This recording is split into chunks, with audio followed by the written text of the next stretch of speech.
Hello, this is Mike, NoStressMike.com. I want to talk on using a knife in combat.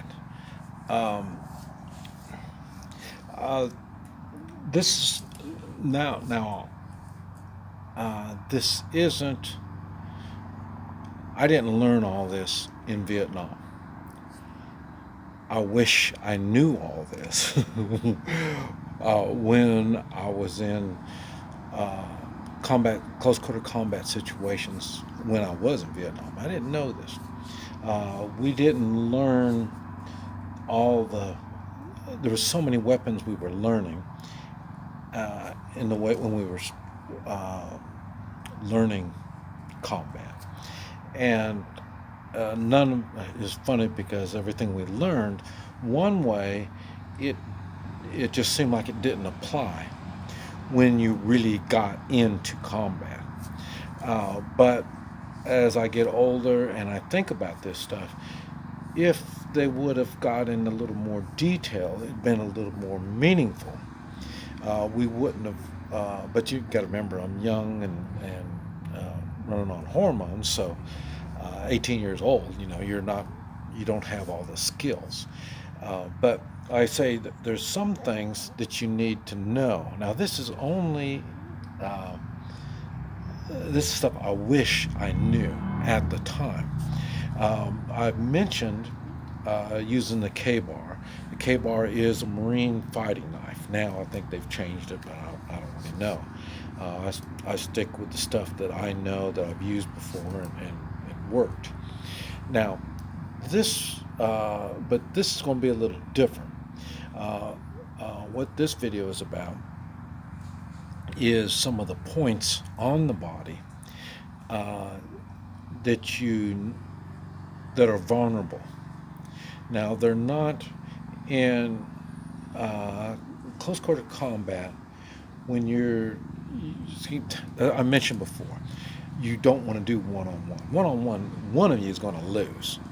So that's something you don't want to do. And you learn this in real combat. That's why like you're holding your position, and when somebody comes, what they're going to do is they're not going to come and meet you. They're not going to come and meet you like that. What they're going to do is they're going to come and go on one side or go on the other side. And when they do that, they're going to take a swing at you, or if they got a rifle with a bayonet, they're going to take their stab or lunge at you. When somebody's using a machete, or like we use entrenching tools a lot, stuff like that, it's the same thing. When they come by, they're and we're the ones normal. We don't have enough bullets to shoot all this. You can't reload and stuff like that. So it ends up when they come by, you take your swing or whatever it is that you're going to be using on them, but at the same time they're using something as they're coming by. And you've noticed also, well, I don't think I've really showed a lot of the combat, um, the exact tactics I use. I don't, because I still use the same tactics, so I'm not going to show everybody that. But I can show you the weapons I use and stuff like that. But the thing is, when you're fighting like this, it's not a one-on-one. You're going to have one, and then another one's going to come right back, and then I mean they're coming just like that. And you have to watch out, because some will come by you and turn around and try to come back and get you on the backside when somebody else is coming over here. If you focus on this one coming over here, and this guy's already turned and coming back on you, and that's why when you see the way I do my stuff, I'm fighting on all directions, not only the one direction, but like I say, on the movies, it's always one-on-one, but the reality is it's not. You can tell this when you see street fights. When you see a street fight, you have two guys fighting, and when they're fighting, you'll see somebody else from normally on their side will try to flank you or come up behind you. So that's what happens. They usually get cold cocked when you got one-on-one, and then somebody will come around and they'll get you. So that's why my technique and tactics, I'm covering all sides of me all the time. I don't get in tunnel vision, and I don't just look at that only. I mean, I try to keep it wide open so I can tell when somebody's starting to flank me. So my moves are both sides and all around me and this type of stuff. But on using a knife, this is what we're going to talk about on a knife. When you're using a knife, it's not always, but I've mentioned it before, when you're using the K-bar, you're aiming for the heart.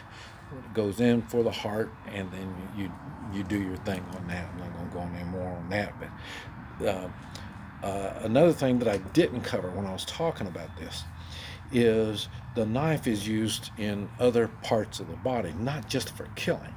What you want to do is disable a person. And so this is what I want to try to talk about, some of the ways to disable. Now you got to remember, the body is held together not by muscle, but by tendons and ligaments. So when you can cut a tendon or a ligament, that's going to demobilize your threat. Now, if you get it on the hand and wrist, like in there, you're able to get those. You can cut the tendons where they can't use their hand, they can't hold on to knives or guns or whatever it is they have. They won't be able to hold on to it when you do that. So that's one way to just demobilize the hand or wrist. There's under the arm and a place like that, you got tendons and ligaments that aren't protected, so they're open. So if you can do that, that'll make it so then their arm is immobilized. So there's this particular type of place on the was it Achilles heel? Oh boy, right there, right in there. You cut that, and then their foot's not working. Without their foot, they can't walk. They can't really hurt you anymore. So in a combat situation, when you're fighting or fighting a bunch of people, that might be a place to get, especially if you're already down, and then you don't need to. Or sometimes they'll try to kick you, and then you can get up on that. And it'd be the same thing. And let me see if we can get it over here. Let me show you. You can take the knife, and I'm using the back side of the knife, but right there, those ligaments on the back of the knee, you got two of them right there. You can get like that, and cut it.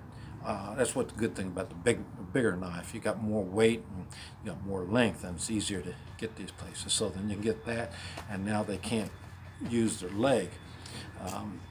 That's a tactic that was used a lot by the knights, because they have all the armor and stuff on. They don't have the armor on the back side of their knees because they need to bend their knees. So that's why a lot of times they'll take their swords, and they're not going for a kill, but what they'll do is cut the back of the knee, the tendons, ligaments, whatever it is on the back, and now that won't work anymore. And you also have the hamstring would be, you get it all up in there, and also that allows you to get close to the artery. There's an artery right there too, so then they'll bleed out. So so anything, a good way of looking at it is all the parts of the body that are protected. What we say, the underarms, between the legs, the groin area, the back of the legs, stuff like this. These are all parts of the body that are protected. And so it's not like they're going to let you get these spots, but they are open for these spots. So you just need to be aware of these spots and be ready to do a slice on there. And like I say, if nothing else, it's going to immobilize them, and then you can get the other person. So not every strike is a kill strike. And this is something that, like I say, you really don't see it much in the movies and stuff like that. But like I say, this is what you need to be aware of. And then when I say fighting multiple opponents, you could be able to get an open spot, get it, and then get back focused on what you were doing. Just Mike. No stress, Mike. CQC.com.